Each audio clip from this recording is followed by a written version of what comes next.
Morning, everyone. Let's jump right into it because I know we have limited time.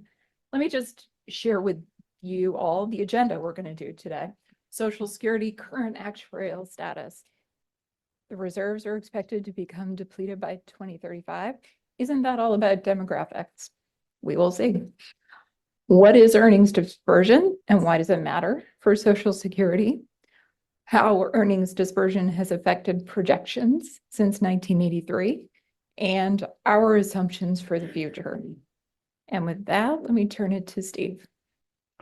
Great, thank you, Karen. So we want to walk you through a little journey, as Jim mentioned and Karen just described, of sort of what has been going on in our evolution of the projections of solvency and the cost of Social Security. And you see on this slide something that's probably familiar to most, which is our projection of the cost of providing full scheduled benefits, which is the solid blue line continuing as a dashed blue line after reserves become depleted. And these numbers are all expressed as a percentage of our taxable payroll. That is all the earnings for people who are covered by Social Security up to our taxable maximum level. And you can see that, of course, from about 2008 out to 2040, we have some pretty substantial increase in the cost of providing the benefits as a share of taxable payroll. And of course, the revenue, the red line, stays about flat because we've had a 12.4% payroll tax throughout this period. So the question is, why is it going up so much? The long-standing understanding everybody has had is that we've had a big change in the age distribution in our population. That's been the largest consequential item. And on the next slide, we can see sort of like sort of an indication of what is really doing this. We see that something we refer to as the age of dependency ratio. That's the ratio of the number of people in the population at any moment in time who are 65 or older, largely a proxy for our beneficiaries, to the number of people 20 to 64, largely a proxy for people of working age and in employment. And you can see on the black line is where we're actually projecting currently this to go, and up it goes between about 2008 and 2040. Why? Well, the blue and red lines give us a good idea of why that is. Clearly, because had birth rates, which averaged about 3.3 children per woman rate during the baby boom period, and averaged about 3 really for long periods of time prior to that, have been much lower since 1965. Had those birth rates stayed at 3.0 even after 1964, the blue line, or at 3.3, the red line, you can see where the age of dependency ratio, which pretty much indicates what the cost level is going to be for a pay-as-you-go system, which is what we have. You can see that this increase would have been much, much less, only reflecting things like some increase in longevity over time. So what we're confronted with is basically a demographic issue. We've long known this, but of course the question is, we have long known this. Back in 1983, the time of the last major Social Security amendments, we knew well that we had the drop already and we're expecting the birth rates to stay low. And we were pretty much in tune with all the other factors that would be going on. We were very accurate in our estimation of what was going on with mortality as well. So the question is, why are we now projecting a 2035 reserve depletion date for OESI and DI combined, as opposed to 2063 back in 1983? And by the way, just to be clear for everybody, back in 1983, the amendments at that time were not expected to be a permanent solution. It was understood that we would build up reserves, they would come down, and we would be depleting them in 2063. But what happened between 1983 and now that has caused us now have our reserve depletion date projected to be almost 30 years earlier? Well, on the next slide, we show something that actually sort of goes the other way. The age of dependency ratio on the prior slide, which is really in effect the green line here, that's our current estimation, both historical and into the future for this age of dependency ratio. We can see that back in 1983, we actually had a higher age of dependency ratio than we have now, both historically and projected in the future out to at least 2050. So if anything, the fact that we now have a lower age of dependency ratio, a lower ratio of 65 and over population to 20 to 64, should put us in better financial shape. So that raises even further the question of why is it that we are now projecting reserve depletion to be earlier?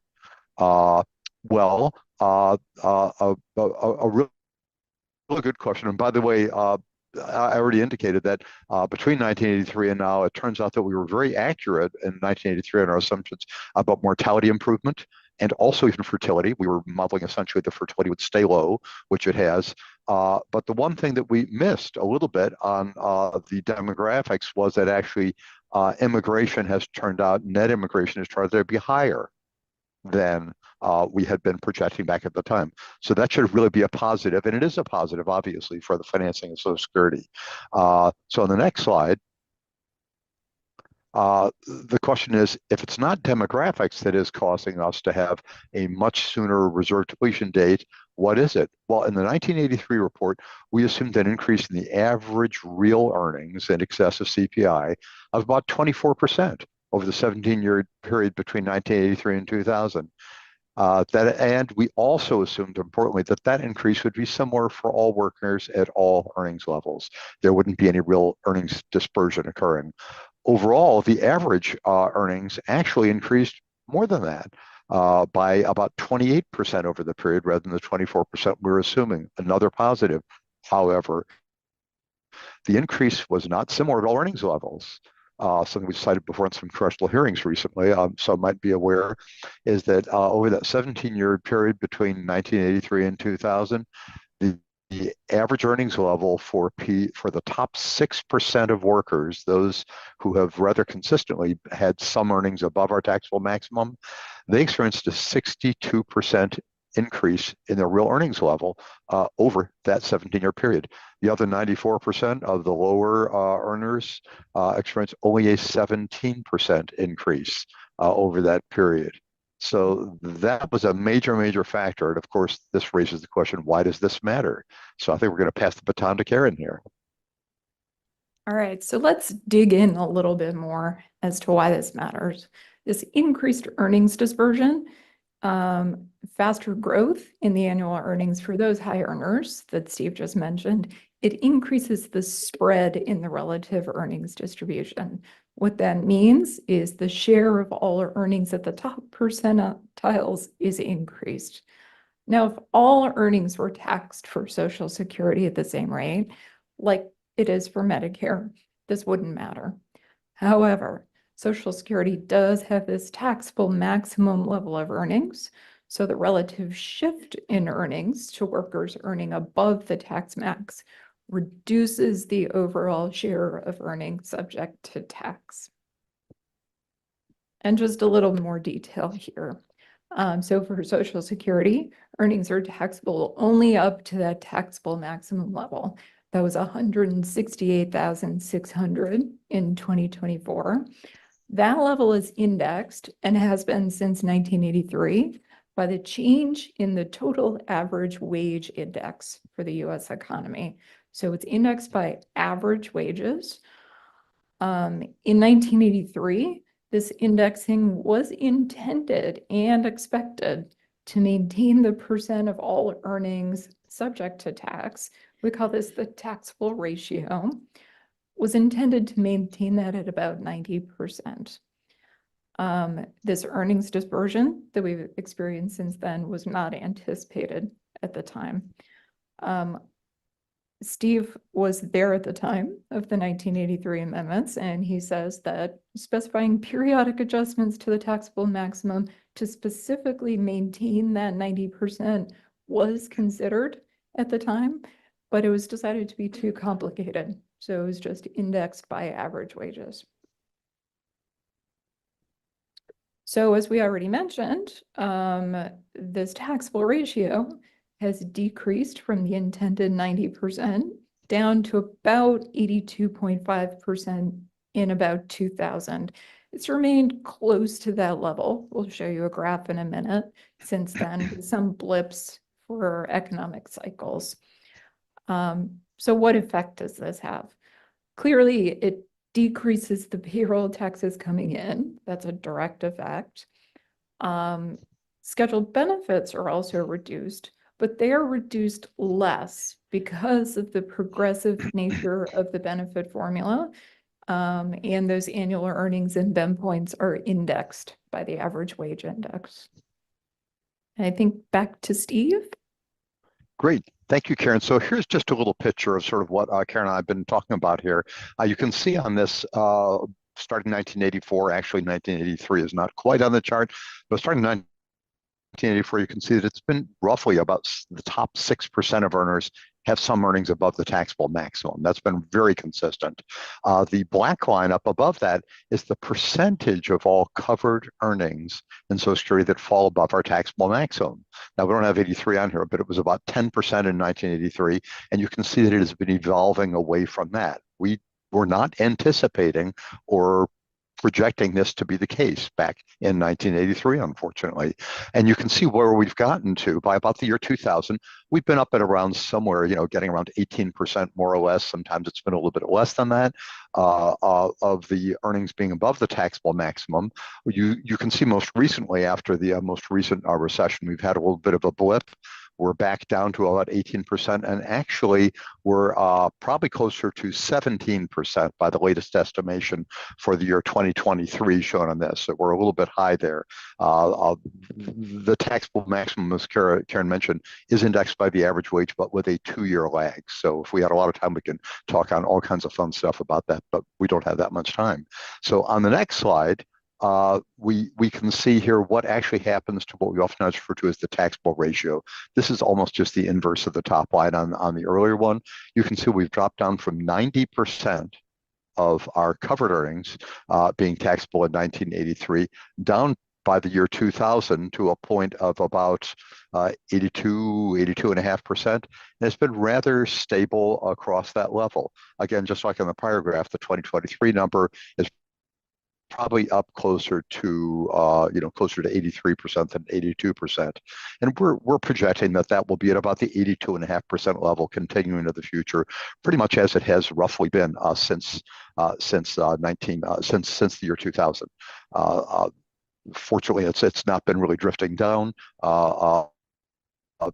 specifically over that time, and we're sort of back in that vicinity now. Of course, projections are tricky. So on the next slide, we see that the roughly 8% reduction in expected revenue, because being at only about 82.5% of all earnings being taxable instead of the 90% expected, has had a real effect. Now, the blue line here, what is that? The blue line, the solid blue line, that's what we're projecting the cost as percentage of taxable payroll to be back in the 1983 trustees report. Way back when, 40 years ago. Now we haven't quite updated this slide yet, sorry, but 23 and 2024 trustees reports are virtually the same. The solid red line is what we're projecting for the cost as a percentage of payroll on a year-by-year basis for the OSDI system. And you can see it is higher. Now, the dashed blue line is where we would have been roughly in the 1983 had we anticipated the reduction in this taxable ratio, this drop off by about 8% in revenue coming in. And you can see the blue line, other than the period of the Great Recession, the very slow recovery, which we point out here on the red line, is the dashed blue line is pretty close to where we were on the trustees report. In other words, the largest share of the difference that we have between the 1983 trustees report and where we are now really comes from this unexpected and unanticipated change in the taxable ratio, something that we're going to have to deal with into the future. And so, Karen, I think back to you. Great. All right. So just a couple of thoughts to wrap up here. We've mentioned a few times the taxable ratio has declined from about 90% to about 82.5. Here's a fun fact that is surprising to most of our audiences, may not be so surprising to a group of economists, but if we wanted to raise back up to 90% of all earnings, that'd be a taxable maximum of about $350,000. So a little more than double. It's a big change. There have been some proposals out there to raise the level, maybe gradually, so it does reach and then maintain that 90% taxable ratio. Finally, what do we assume for the future? Just delving in a little bit more into the details here. You're probably aware that Social Security taxes both wage and salary workers and the self-employed. Obviously, the distributions of earnings for those two groups are pretty different, so we look at them separately. We do assume that the taxable ratio for wage and salary workers will remain at about 82.5 over the next 10 years and beyond. For self-employment earnings, the taxable ratio is lower than for wage and salary workers. And we do assume that total self-employment earnings will grow somewhat faster than total wages, which means that average earnings in total will grow slightly faster than the taxable maximum. So the overall taxable ratio will drift downward very slightly in the future. And finally, if you want some more information, please visit our website, www.ssa.gov/OACT. And you will find the 2024 and all prior trustees reports, lots of data, our estimates for proposals and provisions, lots of things here. One thing Steve did want to highlight near the bottom is a recent congressional testimony he did that does address some of these issues. So thank you all very much. Great. Thank you. And we're not going to ask how many times you and Steve had to practice those handoffs that you did so flawlessly along the way. So, okay, so this in some sense sets the stage on what the facts are. Of course, in a group like this, we'd like to ask what's going on? Why have we seen these changes? Can we say anything about this? And of course, maybe can we understand the history in a way that helps us understand what the future might look like? So we're going to try and spend some of the balance of the panel doing that. And Fatih is going to take us the first step by looking in detail at some of the trends that we've seen in the data. Great. Thank you very much. Thanks, Jim, for inviting me. Thank you, Karen and Steve, for this great presentation, which actually was a good context, provide a good context for what I'm going to talk about now. As we know, lifetime income is important for many questions in economics, but probably if I have to rank all of them, the Social Security retirement is probably the number one, right? Because the way the benefits are calculated are based on the maximum 35 years income over the life cycle. So that is kind of pretty close to a lifetime income measure. Unfortunately, until recently, we had no data to calculate lifetime incomes directly from the data. So a lot of what we knew until maybe 10 years ago was based on, fitting an income dynamics model to short-term fluctuations in the data and simulating them to calculate, some statistics of lifetime income. Just to give you like a baseline idea, if you take the best of these papers and, they're better than what maybe I could have written, they are very sophisticated, very well done. The P90-10 ratio for lifetime income, you would get a number like 2 or 3, okay? The ratio of lifetime income of 90th, 10th percentile. When we go to the real data, which I'm going to talk about in just a moment, you actually find a ratio that ranges between 8 and 20. Okay, depending on the exact sample that you select, but the lower bound is 80. So it turns out like, calculating lifetime income through simulations really doesn't work very well. The facts I'm going to talk about today are from a paper that we published 2 years ago in AJ Applied with Greg Kaplan, Jay Song, and Justin Widener. And what we were fortunate to have data from the Social Security Administration from a 1% representative sample and over a very long time period from 1957 to 2013. So we had almost 60 years of data. The measure of income was wage and salary income. There was some imputation done for the earlier periods. I'm not going to talk about that, but us and others have done a lot of validation. It seemed to work very well. So how do we define lifetime income?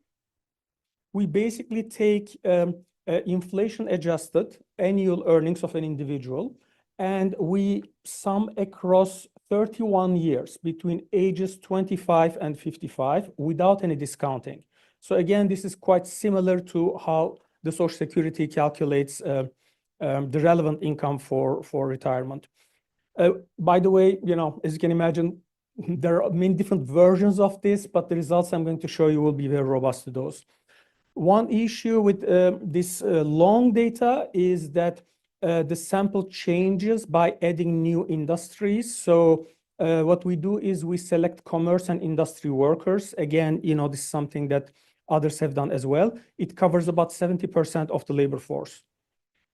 In terms of sample selection, the results I'm going to show you will be based on a sample of workers who worked at least half of their lifetime.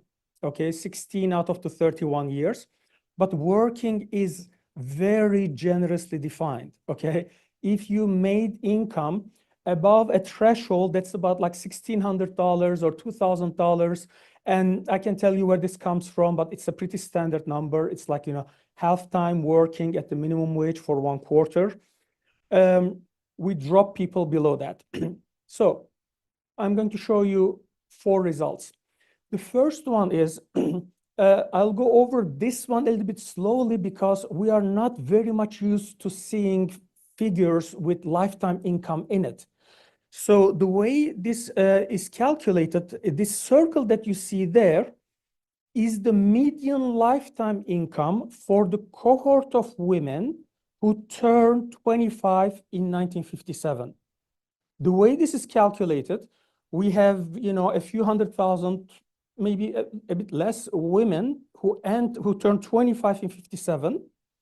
For each individual, we take their 31-year future income, we add them up, we get 1 lifetime income for that person. We do it for everyone in that year, we get an entire distribution. So this circle here, I just want to emphasize, depends on the data going all the way up to 1987. But I put it here because that's the year that they entered. So that's the level of income that the median woman had over her lifetime in 1957. And this is for 1968. So if I do this for every year, I get a picture like this. And if you compare the first full cohort that we have, those who entered in 57 to those who entered in 83, there are 27 cohorts in between. There is a 60% increase in the median lifetime income for women. How do men compare? There's a reason why I picked 1968. That's, for many reasons, a special year, but here it will be special too. For men, it's a turning point. For men, actually, lifetime income starts declining after 1968, and it falls by about 10% over 17 cohorts, even though wages during this period has increased by about 30%. Now, this was done by the PCE because I adjust for inflation.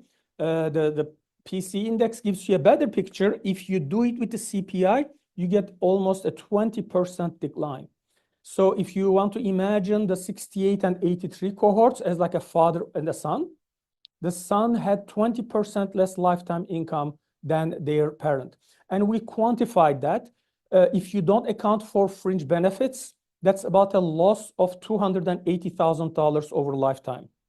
So that's a very big number. If you adjust for that, you get between $100,000 to $150,000 loss. So obviously, I don't have to tell you, this will have important implications for the redistribution that is embedded in Social Security. So my comments obviously will not be about the aggregates and the budget. It's that the Social Security system is an enormous redistribution mechanism, both across people within the same cohort and across cohorts and across genders. And these have implications for that.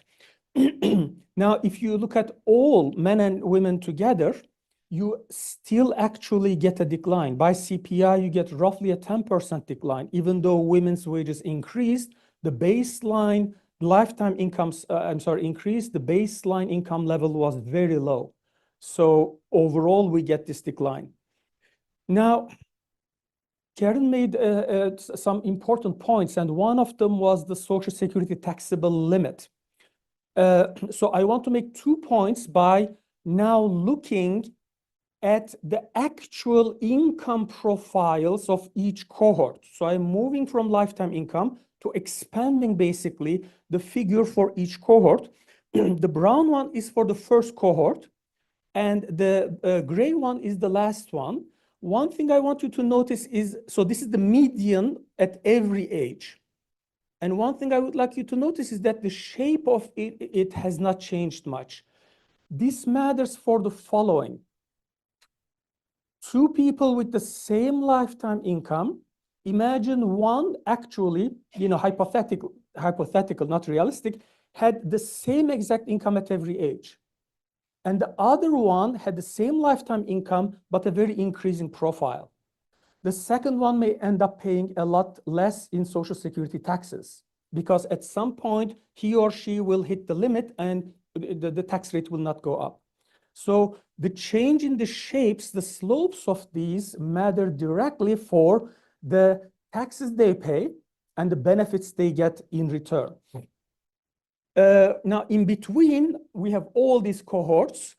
I want to highlight this. So the red ones is what I want to highlight. These are the entry wages, age 25 wages at the median for men.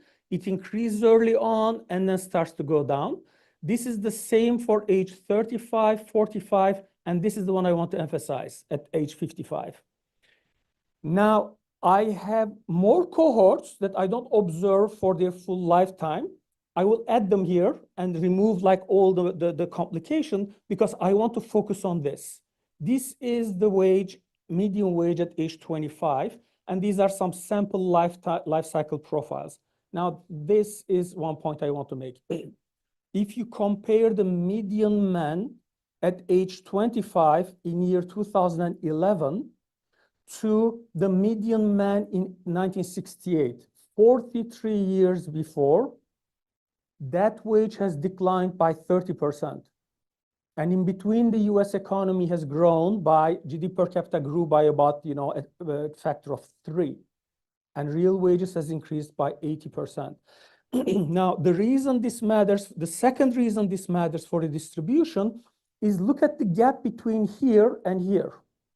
This is a 55-year-old person in 2011. This is a 25-year-old. They live in the same year. They pay taxes, and the pay-as-you-go system basically is taking taxes from here and redistributing, not at age 55, but you get my point, right? The older cohorts had higher incomes, yet we are going to redistribute income from the newer generations with low income to those with the higher one. We did some calculations. I don't have any time to talk about this, but after Jim asked me to give this talk, I got really interested. So I spent a month doing calculations about, which I don't have any time to, but I'm going to write a paper on this. You find stunning actually amounts of redistribution, okay, both in the cross-section and across cohorts that changed dramatically. And I want to now show you two more figures directly about inequality. That was the median, which is again very informative. But we talk a lot, and I have written, a lot of people have written a lot about the rise in wage inequality. I'm not talking about the top 1%, like there's a debate there, but the rise in inequality is very well documented in cross-sectional income. One thing we didn't know was how much did lifetime income inequality increase? And we were very surprised actually. So this is the interquartile range for, these are again cohorts, not years. The cohort that entered in 1957, these are all 4 different cohorts, and by gender, within men, lifetime income inequality went up. Within women, it went up. It turns out by the same amount. And it turns out the levels are identical. There is no scaling here. Okay, it's just a coincidence that the levels are the same. But when you put men and women together and you look at the entire US economy, lifetime income inequality was completely flat. So from a welfare perspective, this kind of matters for a lot of questions. Now, why did this happen? Well, we know that the gender wage gap closed, right? But the same gender wage gap does not have this effect if you look at cross-sectional income inequality. When you look at lifetime inequality, there are 2 additional margins that kick in. One, women started working more years, and two, basically within the same year, they started working more hours. So the gender lifetime gap closed a lot more than the gender wage gap that we think, which is good news. But at the same time, you know, the levels are still very low for women. Finally, I want to just show you where did this closing happen. If now you look at above median inequality, for males, it increased more than for females. You put them together, you get a lower increase, but it still goes up. But this is where it closed down.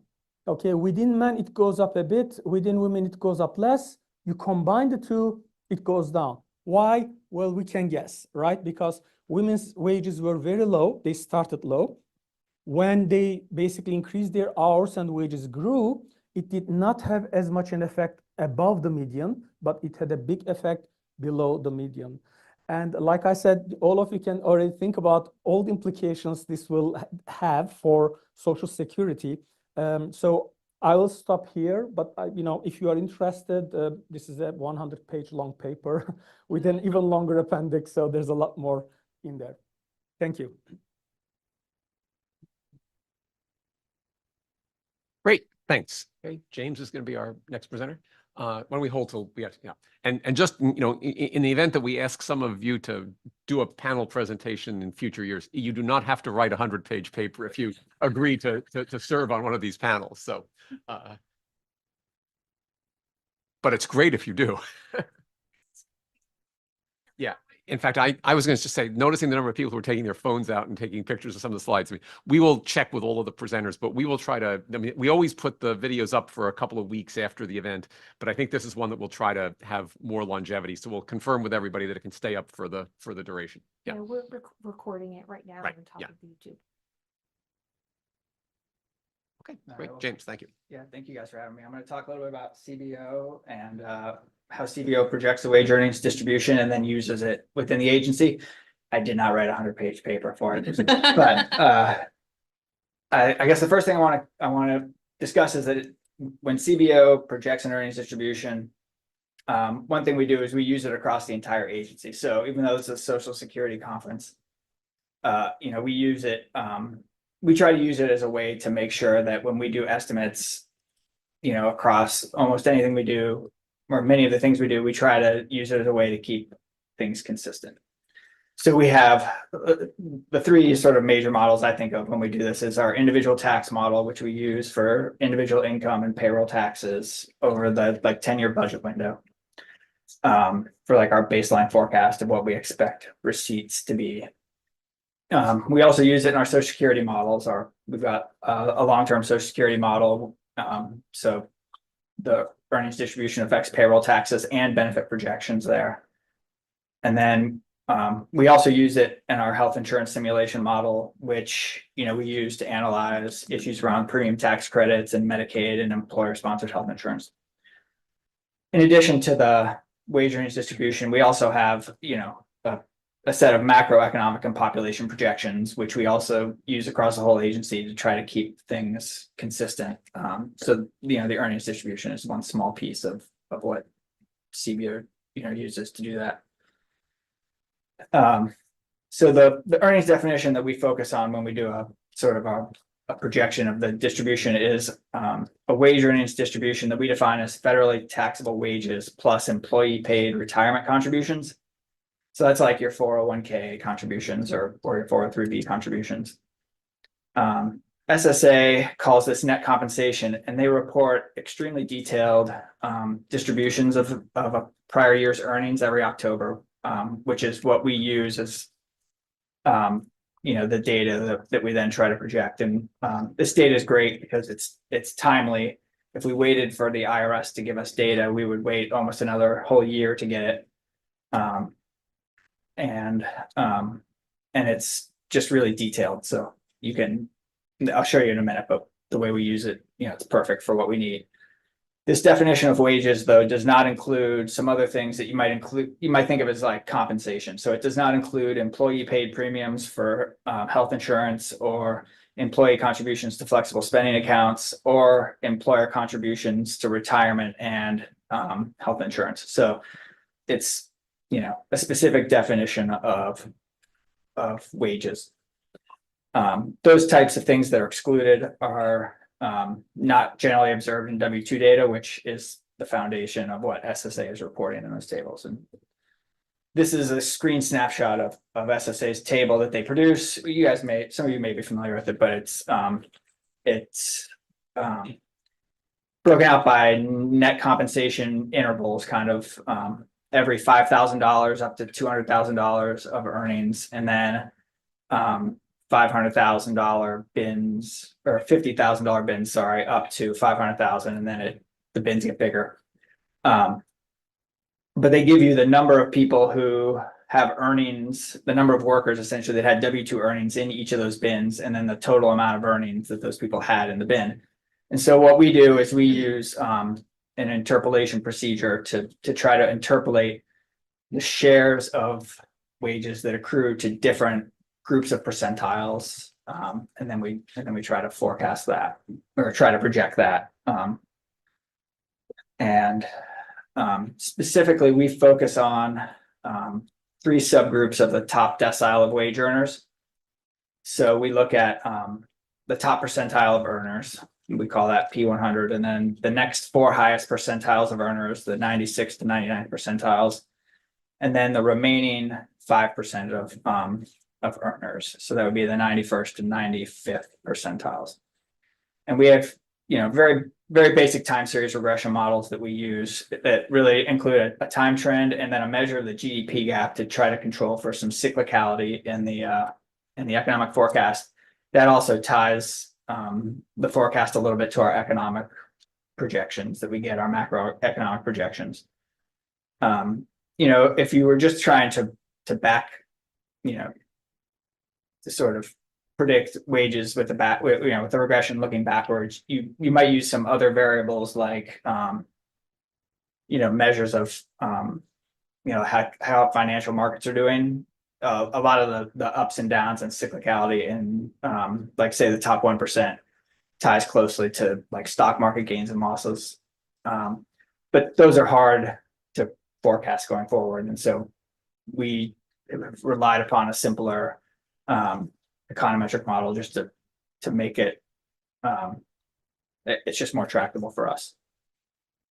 The share of wages that then accrue to the bottom 9 deciles is a residual, and our current assumption is that we hold the relative wage earnings across those deciles constant. I guess the only time that we didn't really do that was when COVID happened, and we took some extra measures to try to incorporate the 2020 and 2021 changes into our models. And so this is our current spring projections of what we have for those 3 groups of the top decile. So the darkest line in the middle is the share accruing to the top 1%, and we've got that slightly increasing over the next 5 years as our we go back up to where our regression forecast would have it, and then that slowly increases over time, and I think it ends up at about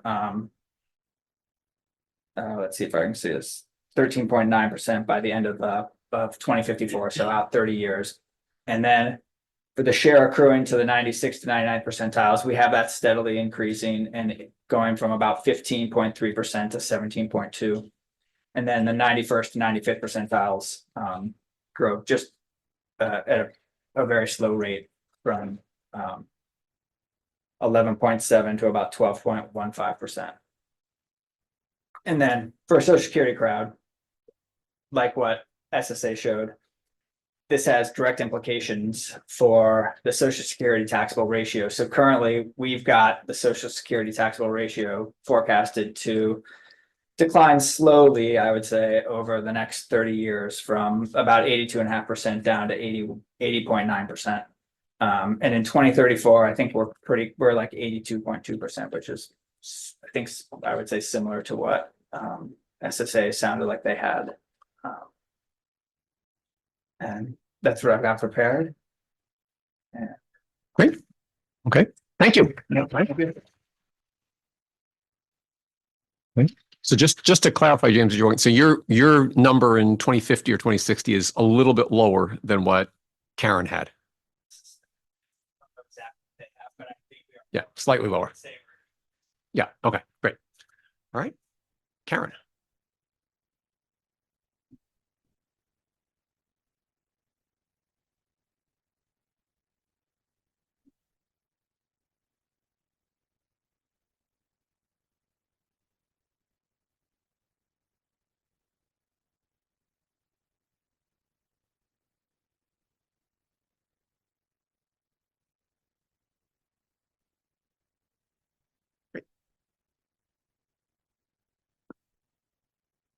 Thanks. Okay. Thanks. It's great to be here, and thank you so much for inviting me to be part of this panel. I am, so many interesting things have already been said about the specifics of this issue. So I'm going to spend most of my time basically drawing out some broader considerations as we think about this decline in the taxable ratio and the implications it has for solvency and what that's going to imply for policy. So I'm going to do these broader considerations. But first, I do want to comment on this picture. It is just so striking. I think, of course, we've been talking a lot about the trend over time. I think the cyclicality is also just very striking as well. It does kind of raise questions as you're kind of eyeballing what the trend is going to be going forward. You do want to kind of make sure that you're comparing kind of apples to apples in terms of where you are in the cycle. If you're trying to kind of just extrapolate forward. And I will also just say that the sheer magnitude of the cyclical variation is very impressive. And it just kind of reminds me of what a heroic exercise it is to try to project this thing going forward, and also should probably be something that makes us cautious about the uncertainty surrounding any projection. Okay, so from here on to broader considerations. So I want to start with broader perspective on income inequality. So what I've got here is I've got a graph. I took this from CBO, actually. It's the composition of before tax and transfer income for households in the top 1% at the top. Okay, so and then each panel is showing you one component, and then the kind of lighter shading is just kind of for context, kind of the rise overall. So in income for the top 1%. But I want to start you on the left. I want you to see three things. One, I've got the labor income on the left, and you can see indeed kind of consistent with what we've been talking about in terms of earnings dispersion. You can see kind of this sharper rise from 1980 to 2000, and then it kind of does kind of level off some after 2000. Okay, so that's consistent. But I also want to show you what's going on with capital income and business income in the middle two panels, that you do see kind of continued growth in that regard. And I'm pointing that out because, of course, those two categories, they're not kind of related to kind of the revenue directly to the revenues of the Social Security system. But as we think about kind of what changes need to be made and who's going to shoulder the burden, the fact that those other categories have been continue to increase so much, that is relevant. And I think also just looking at the first three panels collectively, it's got to raise some questions in people's minds about kind of the potential for income shifting as you increase the taxes on labor income. And then the last thing I want you to see about this chart is just a final panel, kind of what a small share of these guys' income Social Security is. It's really not kind of an important part of their income. Okay, so broader perspectives. Now let me just talk a couple of slides on broader perspective on taxes. Of course, the Social Security system is just one part of a much broader federal fiscal system we have in the United States. And I just want to kind of note here, what I've got here is average federal tax rates by income group. This is from CBO again. And what I've done here is kind of the lightest shading are people with the least income, and then you work your way up the chart and the shading gets darker and you're going to higher income groups. But I do want to kind of point out that in the broader tax system, there has been some increase in progressiveness. Average tax rates for the top 1% have increased relative to average tax rates lower in the income distribution over this period. So there has been this widening. And then you take this together with the rising income inequality. And this is another graph showing you shares of federal taxes. And again, kind of the lighter shading is people with lower incomes, and then you're kind of working your way up to people with higher incomes. And I do want to kind of just point out that this combination of rising inequality and changes in tax policy that have made the system a little more progressive, they've raised the share of taxes paid by those higher in the distribution. So I raise this partly because, you know, this increase in earnings dispersion, while it's been hard on the Social Security system, you can see for the fiscal system overall, you know, this growth at the top 1% has actually increased kind of the revenues coming in from them. So I'm showing you for that reason. I'm not showing it to you to kind of argue that this is a reason why we shouldn't raise taxes at the top more. Definitely, I'm not showing it for that reason, but I do think as we kind of enter this discussion about what changes need to be made to the system, and this is a political economy point, that people are going to bring out charts like this when they come to kind of discuss kind of the fairness of what should be done. And so it's some context that we should all have. Okay, so the last thing I'm going to do is give you some broader perspective on retirement security, household finances. Of course, there are lots of complex ways to approach this issue. Many people in this room are kind of engaged in that very important research. But I have just a pretty simple slide here that I think actually, you know, is pretty telling. What I've done here is I've plotted median net worth relative to income. This is numbers from the SCF. I've divided households by their income, what they're reporting as their normal income. So it's trying to abstract from people who are temporarily low income because they've lost their jobs. And then what I'm doing is for each of those groups, this is just, importantly, this is for households who are approaching retirement, households in their 50s. So kind of what can we say about these people who are right on the cusp of retirement? And then kind of what you can see is, again, the lighter shading is the lower income groups, and it works its way up to kind of higher income groups. But what you can see here is this very kind of concerning pattern, at least until the pandemic, which is the last kind of solid dot on this line, which is you can see that net worth relative to income, right before the pandemic, for those households approaching retirement, it was considerably lower than their counterparts had, people in their 50s, at the beginning of the century. So that is not because of action in the denominator. There wasn't that much income growth. So you don't get something that different if you just plot absolute net worth for households in real terms. But I think this is something that should kind of make us concerned, particularly, you know, this is a period where, you know, this group that was on the cusp of retirement in 2019, they were, you know, going to receive lower benefits from private defined benefit pensions. Now, I have dotted the last segment. That is just to kind of highlight it. It's going from 2019 to 2022. It's not dotted because those are not real data points. They're real data points from the SCF. I dotted them to call attention to it, and I also dotted them because I think if we're thinking about trends, the pandemic was such an unusual period that maybe kind of we don't want to read too much in terms of the trend over time into what happened between those two surveys. But I will point out there was somewhat better news over the pandemic period, and I think that's just reflecting the pandemic savings that we've all heard about. Now, I do want to say the 2022 SCF, that was a while ago. It is a shame that I know why we aren't able to, you know, do the SCF on a more frequent basis, but it is a shame that we're always working with data, or that we're often working with data that's kind of stale as we're engaging in these important discussions. So I wanted to say something about what we think has happened to these groups since 2022, since the last SCF was done.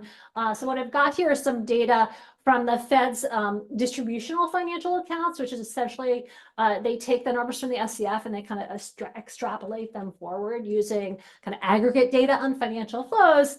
And what you can see here is since the 2022 SCF, there's been kind of little change in the net worth of these different groups as implied by this system of estimates. whether you want to consider that good news or bad news probably depends on your priors and your natural level of optimism. I didn't particularly consider this to be good news because this is a period when we had such strong labor markets. And I will say kind of little change in these numbers still, if you remember the last chart, still leaves a gap between where households are now relative to their counterparts 20 years ago.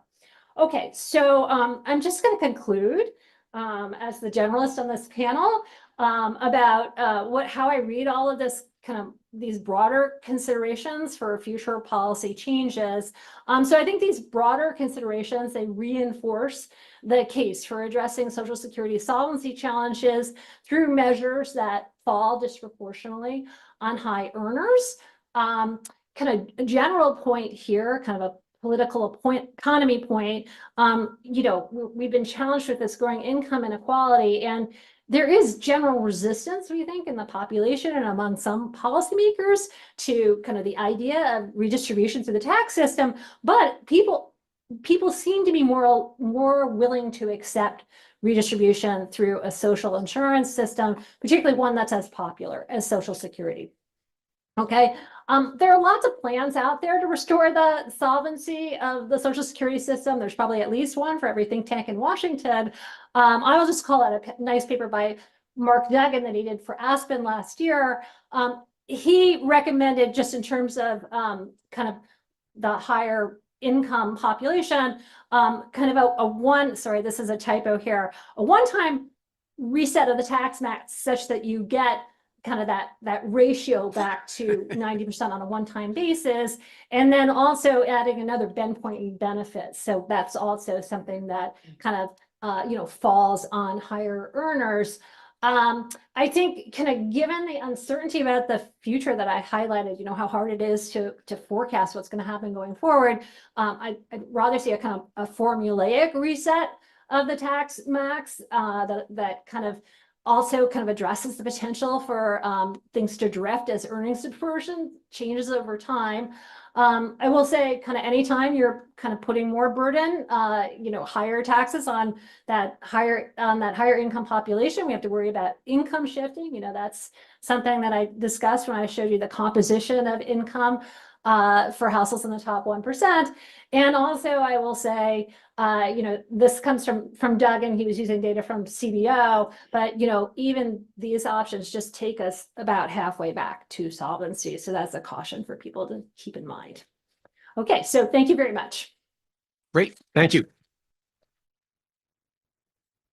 Okay, so we have 5 or 6 minutes left. I'm going to ask, do any of the panelists want to jump in with any response to anything? Otherwise, we're going to open for a few comments from the floor. Okay, Steve?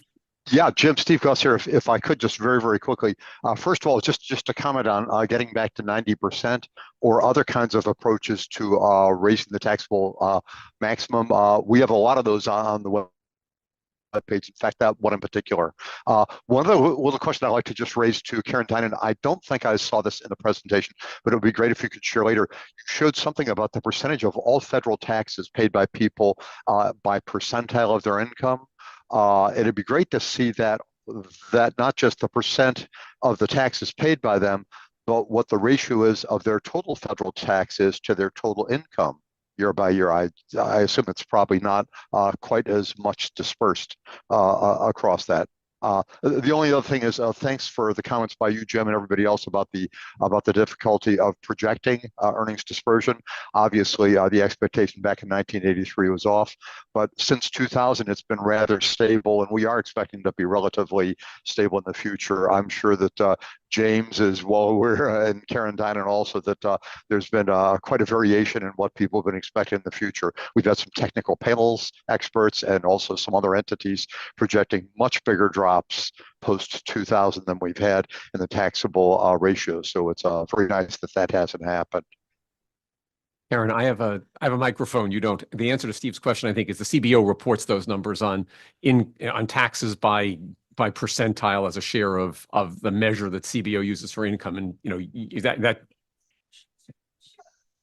had average tax rates.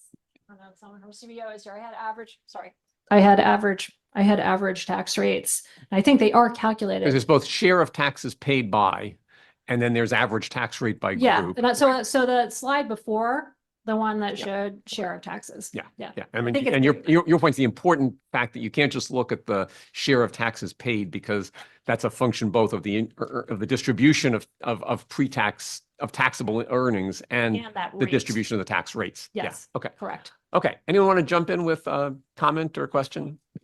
Yeah, okay. I mean, don't you really want to look at the share of you want to look at the share of after-tax income that is borne by these various people. But that's really the relevant thing, not the share of taxes paid. Jim, could you possibly ask people in the room to put their mics on? Because those of us virtual are not hearing them very well if they don't. We'll do our best, Steve, but it's I know it's tricky. So the next questions for that was Mike Hurd, who was just speaking and who just said that really you'd like to look at the distribution of after-tax incomes when you're thinking about the burdens here. And Mark Warshawski is next up. Yeah, thank you for the presentations, and thanks, Steve. So I think as an actuary in kindergarten, no one expected you to in 1983 to forecast the stock option realizations in 1983, which it seems to be what's going on here, both as a trend, but also in terms of the volatility. But my question is, I mean, with the policy that we're talking about is a tax max. I wonder if another policy change that could be made would be in the calculation of the AWI itself, because all those tax stock market realizations are included in the AWI, but they're not relevant to the benefits. So the question is, has SSA ever considered, which I assume is a regulatory change as opposed to a legislative change, to calculate the AWI just based on without including all those stock market realizations? Okay. Other comments or questions? Olivia Mitchell. Fascinating panel, and I'm really delighted that Social Security policy and options is back on the menu. I had a question for Fatih's calculations, which is whether these calculations of lifetime present value of earnings include periods where people are either unemployed or not in the labor force. And so that's question one. And question two, that the answer to that will differ a lot, especially comparing women from the early 1950s and women now who today we've spent a lot more of our life paying Social Security taxes in the labor force. So the distributional effect, I think, should be taken into account. Thank you. That's a great question. So I showed the baseline calculations today, and those are based on a sample of people who work for 16 or more years over 31. But working, like I said, is a very generous term, because if you make more than about $2,000, and that means you can literally be unemployed 90% of the year and still be included in the sample. We have another calculation, which we call the broad sample. And in that one, we include everyone who makes $50,000 over their entire life, regardless of how many years they work. This was a conscious choice here precisely because, we wanted to treat a similar sample of men and women. So that extensive margin is very interesting, but we wanted to separate it from, people who have a regular attachment to the labor force during their lifetime. The basic results I showed you, the ratio I mentioned at the beginning, the P90-10 ratio of lifetime incomes, like I said, 8 to 20, you get 20 number if you don't restrict and you go to the broad sample. So there's some interesting things there to definitely look at. Okay, last question to Jeff Kling in the back.